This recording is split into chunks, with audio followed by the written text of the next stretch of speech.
Welcome to Cloudbridge Nature Reserve, a nature reserve in the Talamaca Mountains of Costa Rica. Here, since 2002, 255 hectares of cattle pasture have been purchased and reforested, and 28 hectares of primary forest have been bought. This amazing reserve shows how reforestation can bring back a multitude of species. This is also the place that I would be calling home for the next week.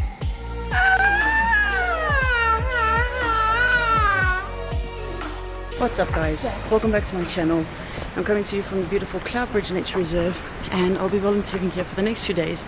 And we're starting off with a beautiful hike to spot some birds. What trail are we going on?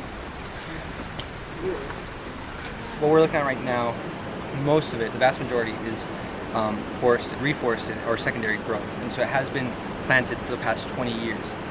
All of this used to look like that part over there, which is open agricultural land. And so you can see photos from 2002 when the reserve started or was created, and all of this was much more open.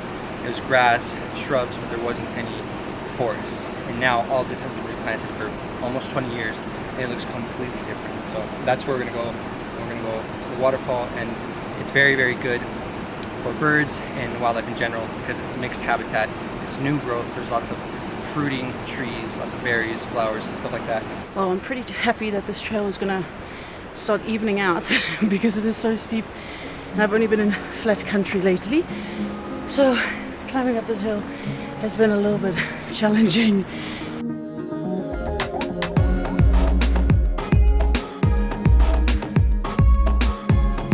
After some slip and slides and watching of birds, we made it down to the waterfall where we would be observing some more birds. This would also be the location for Claire's observational survey. So I'm just doing a survey on the river habitats. So basically it's just an observational survey. So I point out any wildlife I see either within the river, like American Dipper, or on the forest edge. So yeah, just mostly birds, honestly. So I stayed here and observed for 50 minutes. So this is usually how much I get when I'm on my own. And then this was today with all the help that I got. Oh, awesome. Yeah, so thank you guys.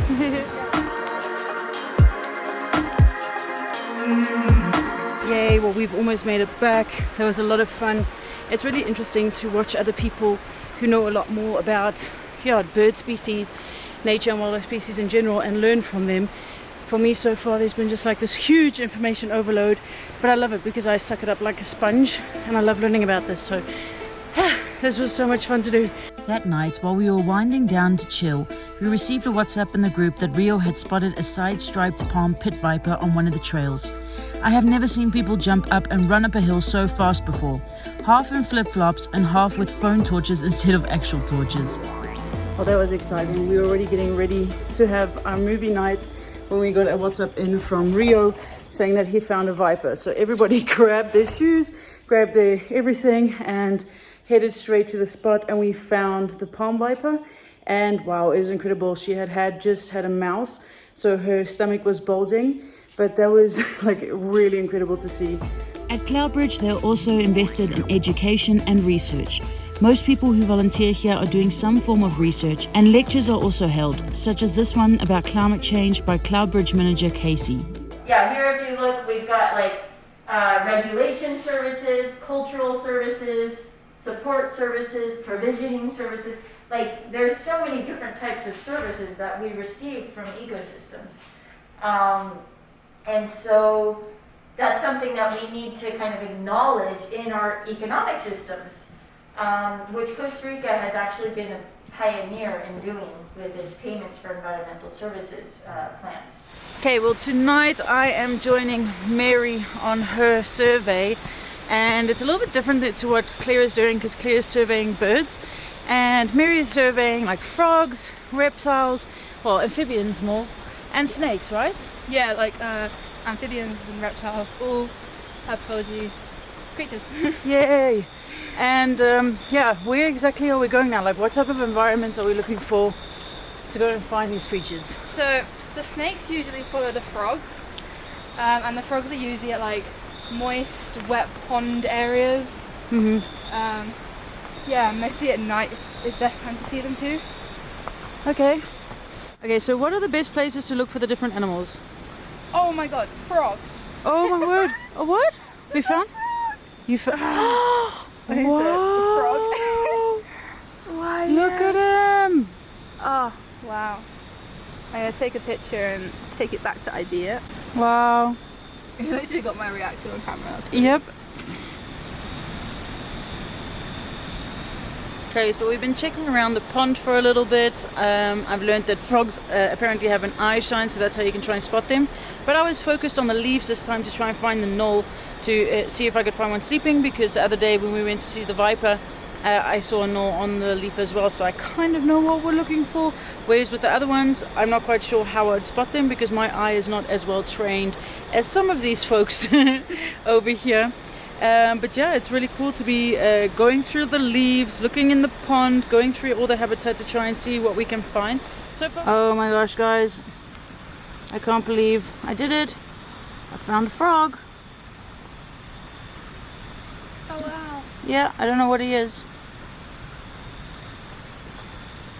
There he is. Looks quite beautiful.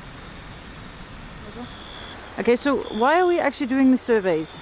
It's important to do these surveys so that we can get a rough idea, a more accurate idea of what species are using this habitat.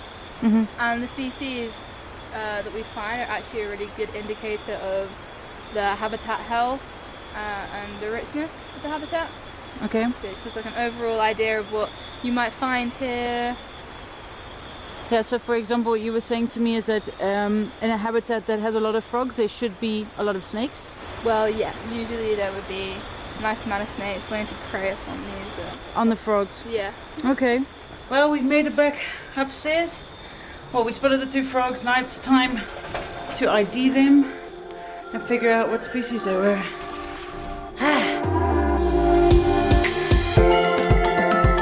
The next day, the girls and I decided to go on a longer hike to a part of the reserve I hadn't been yet. So the whole week I've had a ban on Christmas music because today is the 24th, tomorrow is Christmas Day, but tonight is Christmas Eve, which means that Mary has now decided that she will be putting some Christmas tunes. now. It's, yeah, okay, it is legal, I'll bear with it. We've got Christmas tunes to accompany us up the mountain. Yay. We are right here, and where we're going is all the way up here to the top of the Don Victor Trail. Mm-hmm. Right next, this is the farthest waterfall in the park, and also at the highest elevation, that's where we're going to.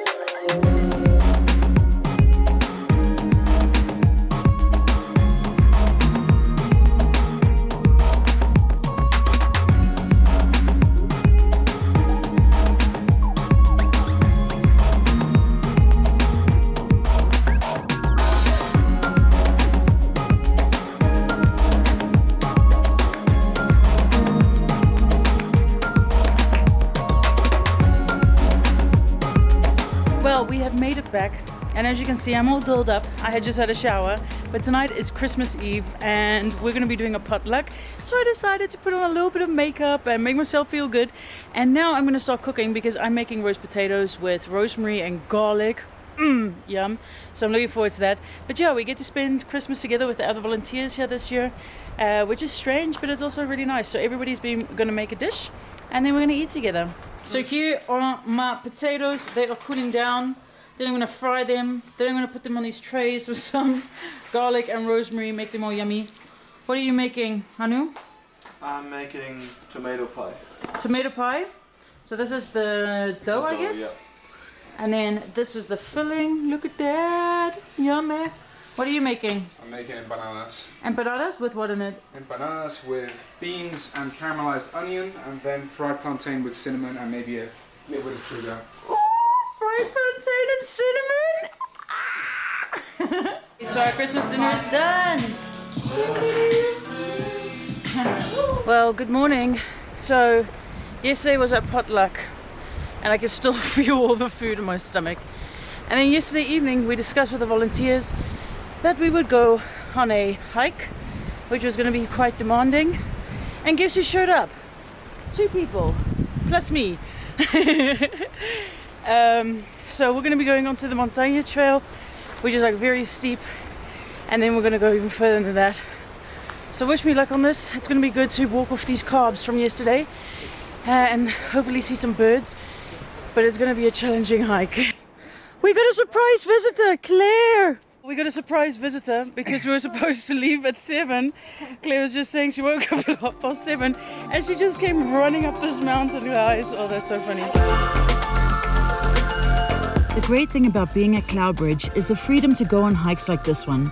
Learning about the environment but also physically going out to discover it is such an awesome way to spend the day. The trail on the other side leads to Costa Rica's highest point, Chirripó. I think these guys are still going to go hike up a little bit.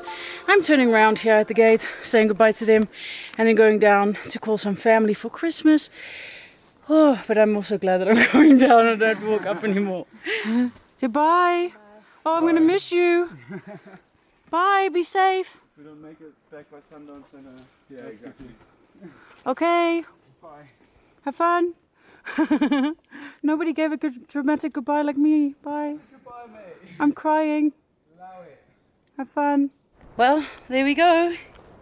Back at the entrance of Montaña. Now just to walk down to the volunteer base. Whew. Well, it's my last day here at Cloudbridge. It's been some very interesting days. Spending Christmas here, walking around, learning so much. Today, I'm going to take it slow, pack my bags, because I'm off to Tamarindo for New Year's, which I'm really excited about. But yeah, overall, I've really enjoyed it here. And learning so much about the place. I think it's really interesting when you see how reforestation projects, not at the start of their project, but already like, 20 years in, how big a difference it actually makes. Because the area is just so huge and you would never think that this was once farmland. I think it's absolutely incredible. If you guys like this video, I would highly appreciate it if you gave it a thumbs up. Also, if you want to stay up to date about all my new videos, just hit the subscribe button. Thank you so much for watching, and I'll see you guys on the next adventure.